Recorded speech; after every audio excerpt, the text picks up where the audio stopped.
O modelo OSI é algo extremamente importante para você entender o funcionamento da rede de computadores. E é por esse motivo que a gente está disponibilizando essa aula gratuita aqui no YouTube, essa aula que faz parte do nosso curso, o Redes para a Segurança da Informação, disponível na Udemy, que foi lançado agora em novembro, um curso com mais de 16 horas de conteúdo em vídeo, fora os simulados, os testes, para reforçar o conteúdo, né, na sua cabeça. E se você quiser acessar essa grade completa, para verificar também os valores do curso e tudo mais, é só você dar uma olhadinha aqui no primeiro link na descrição, beleza? Então agora fica com a aula de modelo OSI. Bem, nessa aula a gente vai dar uma olhada no modelo OSI, tá? Você também pode falar modelo OSI, não tem problema. Eu vou falar modelo OSI porque eu tô acostumado desde quando eu comecei a estudar redes, há muitos anos atrás, a falar modelo OSI, ok? Mas modelo OSI também é certo, porque é uma sigla, né? É Open System Interconnection. Então, o modelo OSI também está correto, assim como o modelo OSI. Beleza? A gente vai estudar esse cara que é extremamente importante para você entender o funcionamento de uma comunicação, o funcionamento da rede em si. Então, presta bastante atenção, tanto na minha voz quanto no que está exibindo aí na tela, porque o que está na tela é um material de apoio extremamente importante para que a gente consiga compreender como que funciona esse modelo e por que ele é tão importante para o entendimento da comunicação. Vamos começar então explicando aqui o modelo OSI, como que ele funciona e o que ele é. O modelo OSI basicamente é uma demonstração mais acadêmica de como funciona uma comunicação de rede e como que ela atua dentro do ambiente computacional. Então o modelo OSI ele é dividido em 7 camadas, cada camada respectivamente possui a sua função e também os seus protocolos responsáveis por fazer com que aquela função seja bem desempenhada. Dentre essas 7 camadas, a gente vai da parte física até a parte de software, até a parte de aplicação e basicamente toda a comunicação ela trafega por todo esse modelo OSI, ela funciona por todo esse modelo OSI. As camadas dentro do modelo OSI, começando pela 7ª até a primeira, ou seja, a gente vai começar do topo até a primeira, né? A 7ª camada é a camada de aplicação, ou seja, é a camada que o usuário ele consegue visualizar no computador dele, tá? Então, quando você está, por exemplo, aqui assistindo essa aula, a camada que você está visualizando é a camada de aplicação. Abaixo da camada de aplicação, a 6ª camada é a de apresentação. Depois a gente tem a camada de sessão, transporte, rede, enlace e a camada física. A camada física ela é a camada que comunica-se entre um dispositivo e outro por meio de dispositivos, por meio de links físicos. Então, por exemplo, um cabo que é conectado até o roteador, esse roteador é conectado em outro roteador, esse outro roteador é conectado em outro roteador que é conectado numa fibra ótica e assim por diante, até chegar por meio de um outro cabo até o seu destino. Então, as comunicações elas ocorrem por meio dessa comunicação, ou seja, a informação ela sai da 7ª camada, desce até a primeira camada. Quando ela chega no seu destino, ela sobe da primeira camada até a 7ª camada para que isso seja visível para o usuário final.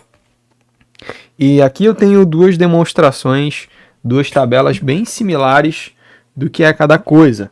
Vamos primeiro aqui para a descrição das funções de cada camada, para depois para os protocolos que fazem parte de cada uma delas. Vamos novamente começar pela 7ª camada aqui em cima, que ela é a menos abstrata, tá?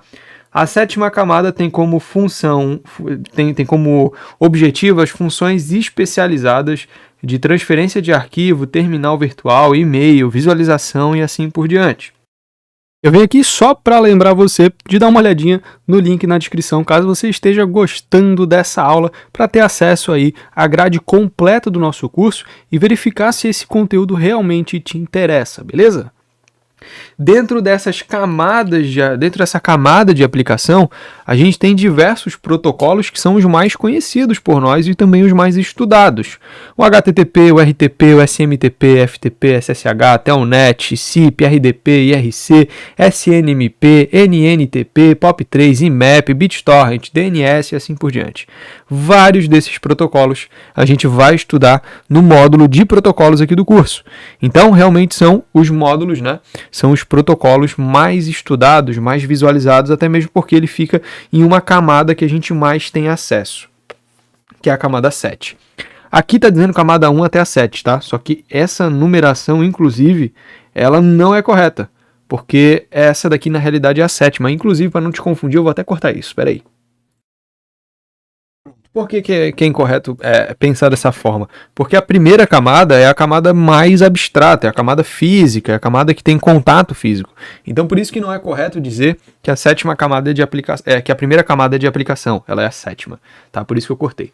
Então, a 7ª camada, que tem função de transferência de arquivo e tudo mais, é basicamente o que a gente tem acesso, né? É basicamente promover serviço de rede para as aplicações. Então, por isso que é a camada de aplicação.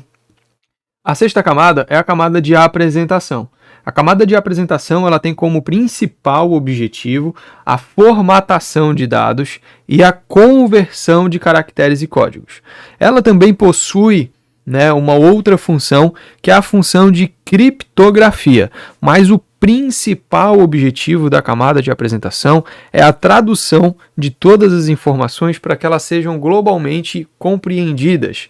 Então, independente de qual país, independente de qual língua você está digitando, independente se é um teclado em árabe, russo, português, ou se é enfim, ou se é um código totalmente louco, a camada de apresentação ela tem como objetivo fazer a tradução desses dados, né? Fazer a formatação para que esses dados sejam compreendidos pelas tecnologias. Além disso, ela tem uma função adicional, que é a função de criptografia por meio do protocolo TLS, principalmente, ok? Então, protocolo TLS de criptografia, o que a gente está bastante acostumado aí, principalmente com o HTTPS, né? Que é a parte criptografada do HTTP, onde tem a união aí entre uma criptografia TLS e o HTTP tradicionalmente dito. Então, o objetivo dessa camada principalmente é a codificação, a conversão, a formatação, a tradução e o segundo objetivo dela é fazer a criptografia. Agora a gente tem aqui a 5ª camada, né? 7ª, 6ª, a 5ª camada de sessão, que tem como objetivo a negociação e o estabelecimento de comunicação entre um nó. Então, ele tem como meta iniciar, manter e finalizar uma sessão de comunicação. Então, quando você, por exemplo, inicia uma comunicação com o servidor, loga com a sua conta em um servidor, ele está iniciando uma sessão de comunicação.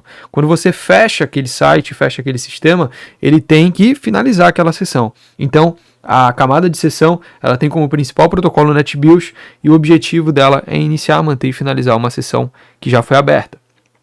A 4ª camada é a camada de transporte, que tem como objetivo, por meios e métodos, entregar dados de ponta a ponta. Ou seja, ela tem como objetivo a transmissão de dados confiáveis por meio de segmentação. Então aqui a gente tem dois protocolos extremamente conhecidos, que é o TCP e o UDP, que a gente também vai falar mais para frente. Além disso, a gente tem o NetBIOS, a gente tem o RIP, a gente tem o DCCP, mas os mais conhecidos aqui são o TCP e o UDP, que a gente vai ver depois para frente o que cada um é, qual é a diferença de cada um deles e a importância deles para essa camada de transporte. Depois disso, a gente tem a nossa 3ª camada, que é a camada de rede, e que tem como objetivo o roteamento de pacotes através de uma ou várias redes. Então, o objetivo dele é o endereçamento lógico e roteamento, além do controle de tráfego, por meio do IP, sendo IPv6 ou IPv4, o IPsec, o ICMP, o ARP, o RARP e o NAT. A gente também vai ver esses protocolos, tá? Esses principais protocolos da camada de rede no módulo de protocolos, pois são protocolos extremamente importantes para o funcionamento da camada de rede. Tá? Então a camada de rede também é outra extremamente importante, tanto que no modelo TCP/IP ela possui aí uma vaga exclusiva para ela. E a gente já vai falar sobre esse modelo também, apesar do nosso objetivo aqui ser o modelo OSI. Na 2ª camada a gente tem um modelo a camada de enlace, que tem como objetivo a detecção e a correção de erros introduzidos pelos meios de transmissão, ou seja, o objetivo do endereçamento físico e a transmissão confiável de quadros. Então aqui a gente tem um segmento, aqui embaixo a gente já tem um quadro e aqui em cima a gente tem o dado, né, em si. Então isso vai se transferindo, né, é bit, quadro, segmento e dado. É a forma, né, não é tudo dado, só transforma-se em dado depois que assume uma outra camada. Mas isso é muito específico, isso é muito, como que eu posso dizer? Isso é muito acadêmico. tá? Você não vai chegar a utilizar isso muito na sua vida, não. E como a camada de rede ela tem como objetivo o endereçamento lógico, há de enlace, obviamente, o endereçamento físico, porque a gente já viu que o endereçamento físico é tão importante quanto o endereçamento lógico anteriormente aqui nesse módulo, tá? E quais são os principais protocolos? A gente tem vários protocolos nessa camada, como o Ethernet, o I3E802, 1Q, HDLC, Token Ring, FDDI, PPP, Switch, Frame Relay e ATM, tá? O mais conhecido, obviamente, protocolo Ethernet, tá? Nessa camada física. Na primeira camada, a gente tem a transmissão dos bits através do meio de transmissão, que é a nossa camada física, né? A camada física que realmente é física, gente. É uma interface de comunicação e sinalização. E a camada física não significa que seja física palpável, tá? Não é físico de ser sólido, é físico de ser físico e não digital. E aí a gente tem o modem, o Wi-Fi, o Bluetooth, o USB, entre outras bases, né, como TX e SDN, SDNnet, o DSL, que é da comunicação ADSL, tá, que é o par metálico.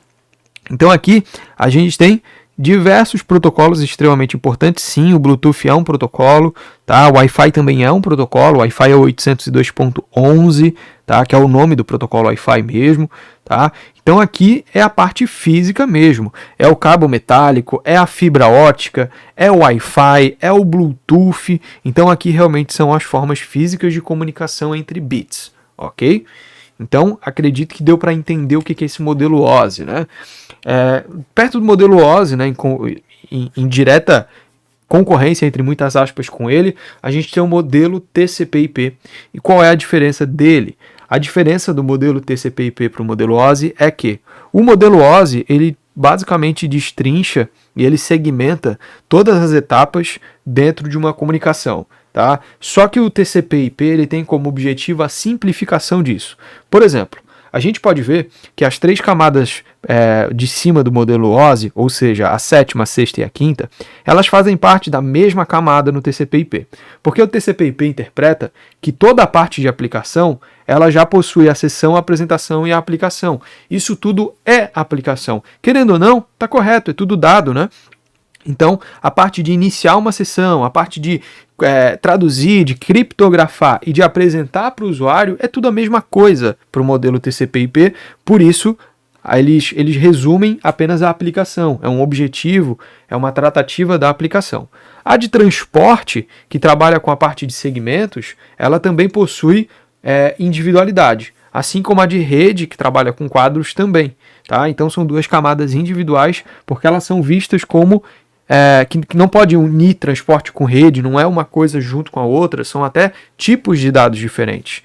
Agora, a física e a de enlace, elas são a mesma para o modelo TCP/IP. E o modelo TCP/IP e o modelo OSI, Afonso, qual que é o que eu devo seguir? Bem, eu indico que você siga o modelo OSI para aprendizado, tá? O modelo OSI ele é muito mais destrinchado, ele é muito mais detalhado do que o modelo TCP/IP, mas o TCP/IP é utilizado comercialmente.